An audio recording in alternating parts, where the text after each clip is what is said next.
This is Democracy Now!, democracynow.org, The War and Peace Report. I'm Amy Goodman with Nermeen Sheikh. We're continuing to look at Israeli Prime Minister Benjamin Netanyahu's address to the U.S. Congress and the protests outside the capital.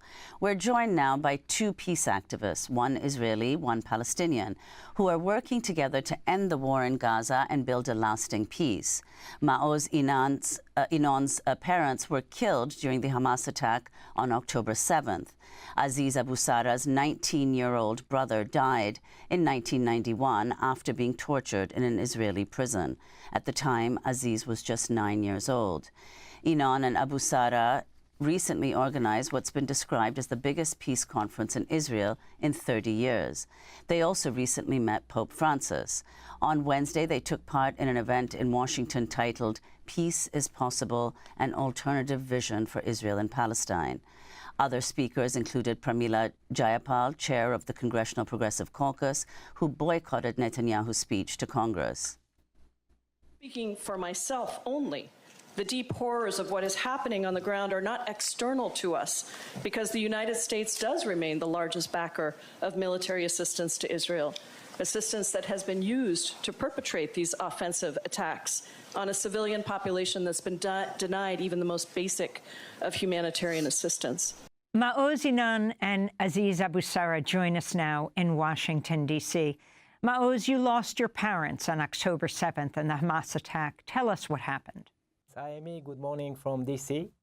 I was born in about a mile away from Gaza. And when I was 14, we moved to even nearest community to the Gaza border. And we lost contact with my parents on October the 7th, early morning. And in the afternoon, we learned from one of their neighbors that the house was burned into ashes, and he found two bodies inside. And on that day, I lost many of my childhood friends, their parents, their children. And it was the most dark time in my life. And 2 days after, my young brother asked the family to send a universal message from our own tragedy. And he wanted this message to be that we are seeking no revenge. And at the same day, Aziz contacted me on Facebook. And I lost my parents, but I want a friend, I want a partner, and I want a brother to peace. And since that day, we've been working very hard to create and bring a new vision, a vision of hope, a vision of reconciliation, a vision of peace. And this is what we came here to do and say in D.C., that the future cannot and should not look like the present. The future must be a better future, and we are ready and eager to make it this way. Aziz, could you explain what happened to your brother when you were 9 years old, and why you reached out to Maoz after October 7th? Sure. Thank you, Amy, and good morning. Yeah, my brother was arrested from home. We lived in the same, actually slept in the same room, me and him.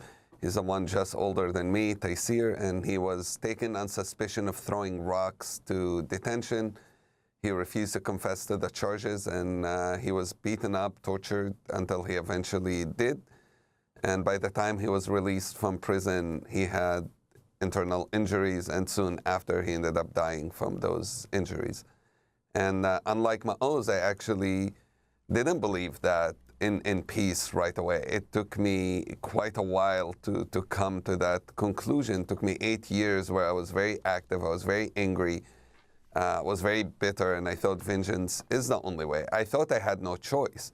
And honestly, only when I realized that regardless of what others do to you, you always have the agency and the ability to make your own choices, I was being a slave to the person who killed my brother. He killed my brother first and ruined my life second, because hate is very destructive thing. And so when Maoz's parents were killed, I understood the pain he was going through. I understood that loss. I understood what it feels like to be subjected to this crazy reality that we live in, where death and killing is a reality. And I reached out and just told him that I care and love him and stand with him, and that we are together into this, that it's not Israelis versus Palestinians, that we are on the same side for justice, for equality, for dignity, and we shouldn't be seeing it only as Israelis versus Palestinians. It's those of us who fight for a future that is better, for a future that guarantees equality, ends the occupation, and those who don't yet. And our message is trying to make sure that others can join us. Maoz, if you can talk about what Netanyahu didn't talk about. Yes, he brought with him, sitting next to his wife, Sarah, one of the hostages who the Israeli military freed. But he didn't call for a hostage deal, as so many thousands in Israel have demanded, as hostage families demanded in the streets of Washington, D.C. this week in protest of Netanyahu's address. Talk about what you feel needs to happen right now and how unusual or not unusual you are in this demand that the war end, that Israel's assault on Gaza end now, as an Israeli hostage family member.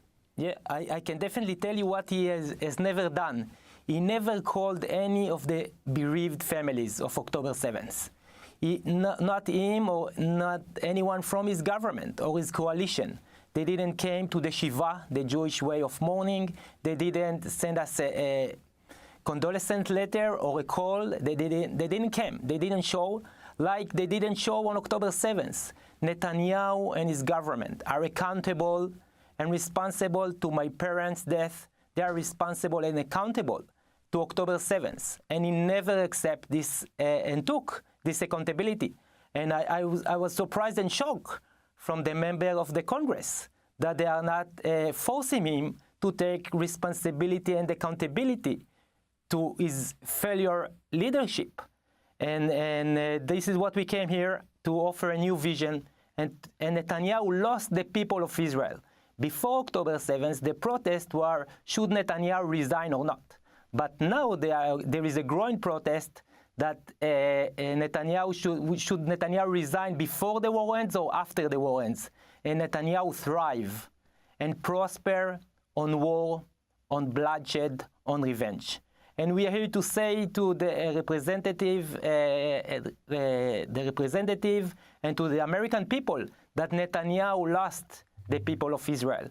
72% of the Jewish Israelis want Netanyahu to resign. 64% of the Jewish Israelis believe in a conflict resolution that will be supported and championed by the U.S., a resolution that would lead to establishment of a Palestinian state and a normalization with the Arab world. And this is where the people of Israel are, and we are here to say and to represent a growing movement, a peace movement, Palestinian-Israeli movement that believe the war must end and conflict resolution must start now. We cannot wait because the sorrow, the pain, the casualties, we cannot take it anymore. We cannot suffer more, and we deserve a better life, a normal life, and a better future. So Aziz, if you could speak a little bit more about what you think could bring about this kind of peace, how at least to grow this peace movement, Israeli and Palestinian, and describe the day which you've spoken about in Jerusalem when suddenly you saw that everybody was standing still and you were the only person moving, and what that explained to you, what you saw in that moment. Right. Yeah. So I grew up, lived in Jerusalem all my life, and I want to just say it's amazing how little we know about each other. I mean, I lived in East Jerusalem. Walking distance from my house is West Jerusalem, and Palestinians and Israelis really never get to meet, never get to talk to each other. And when I went to study Hebrew, I studied in West Jerusalem. It was my first interaction with Israelis and Jews who are not soldiers and who are not settlers. And going to that classroom, there was a siren, and everybody just stood still. And I was the only person moving. Cars stopped, people got out of the cars and just stood literally still with the siren going on. And I honestly thought this is like a sci-fi movie, a sci-fi book, like it's just aliens controlling humans. And I ran away because nobody would talk to me. And later my teacher, my Hebrew teacher, explained to me that was the memorial for the Holocaust. That's how people remember those who were killed in the Holocaust. I had no idea what she was talking about. And that's how little we know about each other. And honestly, this is how little we know about each other even now. I talk to people in Israel who have no idea what's going on in Gaza, despite all the images and all the stuff in social media, actually not being able to see it. We don't know the suffering. We don't know the pain that is happening. And that is a key element of what keeps wars, what keeps conflicts, what keeps killing going on. Because if you cannot humanize who's on the other side, if you do not see them as normal people, you don't see them as people with dreams, you don't see them as people who want to live, then you don't care if they're alive or not. You don't care what's going on with them. And that's Martin Luther King had a saying where he says people hate each other because they don't know each other.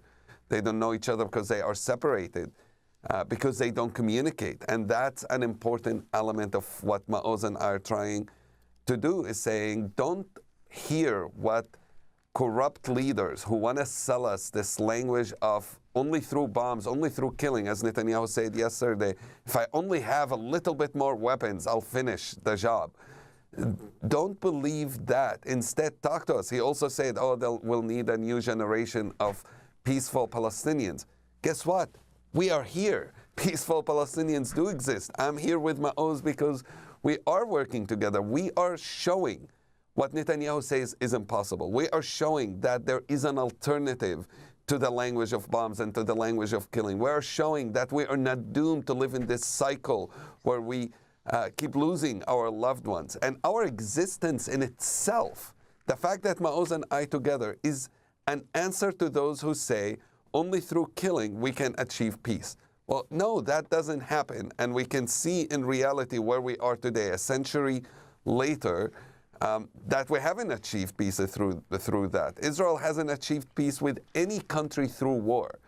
It hasn't achieved peace through bombs. The only peace it actually has achieved by sitting down and saying, okay, I'm willing to negotiate. And that's what Netanyahu doesn't offer. So Maoz and I are showing that an alternative exists.